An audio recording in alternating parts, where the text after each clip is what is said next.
we don't actually have that much information about how the runes were read in the Viking era. There are references to rune reading, but we don't know the specifics. And so over the years, a lot of tarot reading tips, tools, and techniques have blended with rune reading. And one thing that I want to talk about is bringing it back to the basics with rune readings. When I do a rune reading, I pull 3 runes.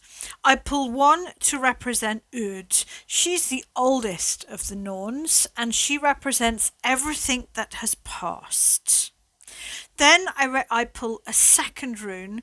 This rune is to represent Verdandi, the middle of the Norns. Verdandi represents the power of the present moment, what is becoming. To me, this middle rune, Verdandi, the power of becoming, is the most important rune. Because yes, it's important to understand Ud, where we have come from and how we've got to this point.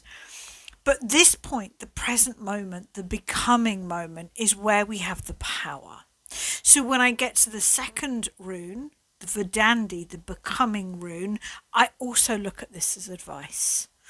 And then I pull a third rune to represent Skuld, the youngest of the Norns, and the Norn to represent the unfixed future.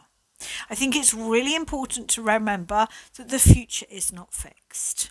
And so we're looking at the pattern here. We are pulling, and this is the rune for the Norns, but we will be pulling one rune to represent Ud. How have we got to this place? One rune to represent Verdandi. What are we creating right now? How is our future becoming?